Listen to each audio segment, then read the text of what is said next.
क्या आस्था की पवित्र भूमि अपने सीने में खौफनाक राज छुपा सकती है? कर्नाटक के धर्मस्थल मंदिर में सैकड़ों गुमनाम लाशों की दास्तां सामने आई है, जिसने पूरे देश को हिला दिया है। एक व्हिसलब्लोअर ने दावा किया है कि 1995 से 2014 तक उसे सैकड़ों शवों को गुप्त रूप से दफनाने के लिए मजबूर किया गया। इनमें कई महिलाएं और नाबालिग लड़कियां भी थीं, जिनके शरीर पर बर्बरता के निशान थे। आरोप है कि इन मौतों को आत्महत्या या दुर्घटना बताकर फाइलें बंद कर दी जाती थीं। स्थानीय प्रशासन और पुलिस की भूमिका भी सवालों के घेरे में है। व्हिसलब्लोअर ने मजिस्ट्रेट के सामने बयान दर्ज कराया, जिससे अब प्रशासन के लिए इसे नजरअंदाज करना नामुमकिन हो गया है। धर्मस्थल, जो न्याय और दान का केंद्र माना जाता है, आज खुद कटघरे में है। मंदिर प्रशासन इसे साजिश बता रहा है, जबकि मानवाधिकार कार्यकर्ता और आम लोग सच की मांग कर रहे हैं। ये मामला अब सिर्फ एक स्थानीय अपराध नहीं, बल्कि राष्ट्रीय बहस का मुद्दा बन चुका है। क्या आस्था बड़ी है या कानून?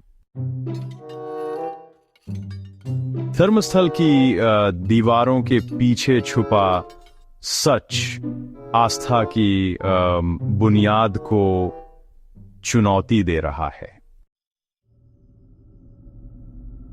इस मामले के केंद्र में है एक 48 वर्षीय व्हिसलब्लोअर, जिसने दशकों तक मंदिर परिसर में शवों को दफनाने का काम किया। उसे रात के अंधेरे में शवों को ठिकाने लगाने के आदेश मिलते थे, कभी जेसीबी से गड्ढा खोदकर तो कभी पहचान मिटाने के लिए जलाकर। 2012 में एक स्कूली छात्रा का मामला सामने आया, जिसका शव पेट्रोल पंप के पास मिला था। उस पर यौन उत्पीड़न के निशान थे। कई पीड़ित बेघर और मानसिक रूप से कमजोर थे, जिनकी गुमशुदगी पर कोई सवाल नहीं उठाता था। सच बोलने की कीमत उसे अपनी सुरक्षा से चुकानी पड़ी। प्रेस में खुलासे के बाद उसे धमकियां मिली और सरकार ने पुलिस सुरक्षा दी। उसकी पहचान लीक होने का खतरा बना हुआ है, जिससे उसकी जान पर लगातार खतरा मंडरा रहा है। व्हिसलब्लोअर ने कई बार स्थानीय अधिकारियों को सूचना दी, लेकिन उसकी आवाज अनसुनी रह गई। उसकी हिम्मत ने पूरे देश को सोचने पर मजबूर कर दिया। अगर वह चुप रहता तो ये राज हमेशा दफन रह जाते।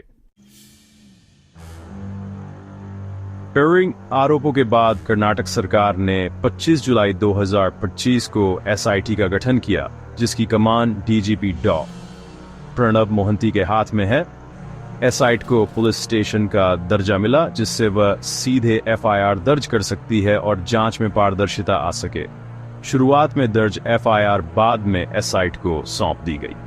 मंदिर प्रशासन ने मीडिया रिपोर्टिंग पर रोक लगाने की मांग की, जिसे ट्रायल कोर्ट ने मान लिया और हजारों ऑनलाइन लिंक हटाने का आदेश दिया। लेकिन हाई कोर्ट ने इस गैग ऑन ऑर्डर को रद्द कर दिया, जिससे मीडिया को रिपोर्टिंग की आजादी मिली। जांच की राह अब भी कानूनी दांव पेंच और दबावों से भरी है। सरकार इस मामले को गंभीरता से ले रही है, लेकिन हर कदम पर चुनौतियां हैं। एसआईटी पर राजनीतिक दबाव है। कुछ नेता इसे मंदिर विरोधी साजिश बता रहे हैं और केंद्रीय जांच की मांग कर रहे हैं। जांच टीम को अब न सिर्फ सबूत जुटाने हैं, बल्कि राजनीतिक और सामाजिक तनाव से भी जूझना है। एसआईटी ने 13 संभावित स्थलों पर खुदाई शुरू की, लेकिन शुरुआती दिनों में कोई अवशेष नहीं मिले। 31 जुलाई को साइट 6 पर हड्डी के टुकड़े और खोपड़ी मिली। फिर साइट 14 पर 114 हड्डियां, एक और खोपड़ी और एक साड़ी बरामद हुई।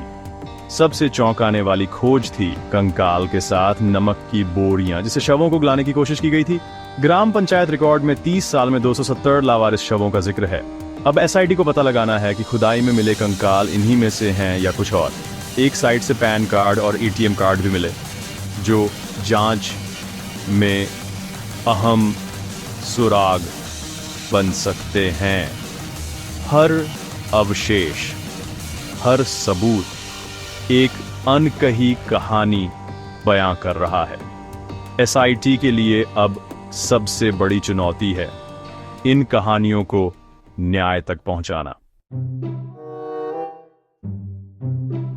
जांच को वैज्ञानिक बनाने के लिए जीपीआर तकनीक का इस्तेमाल किया जा रहा है, जिससे जमीन के नीचे दफन सबूतों की पहचान हो सके। एसआईटी हर सुराग पर काम कर रही है, लेकिन कई जगहों पर खुदाई के बावजूद कुछ नहीं मिला। जांच का दायरा लगातार बढ़ रहा है। जैसे जैसे जांच आगे बढ़ी, सामाजिक तनाव भी बढ़ा। पत्रकारों पर हमला हुआ, एफआईआर दर्ज हुई। विपक्ष ने जांच को मंदिर विरोधी साजिश बताया और इसे सांप्रदायिक रंग देने की कोशिश की। एसआईटी को वैज्ञानिक सबूतों के साथ साथ राजनीतिक आरोपों से भी जूझना पड़ रहा है। व्हिसलब्लोअर की सुरक्षा सबसे बड़ी चिंता है।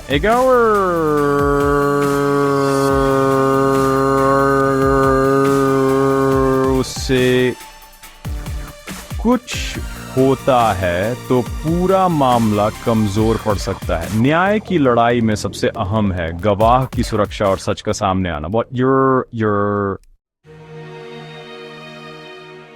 आमटर्स, क्या आस्था के नाम पर किसी संस्थान को कानून से ऊपर रखा जा सकता है? क्या सच हमेशा दफन रहेगा? धर्मस्थल की पवित्र भूमि से उठे ये सवाल पूरे देश की अंतरात्मा को झकझोर रहे हैं। अब फैसला वक्त करेगा कि न्याय बड़ा है या आस्था।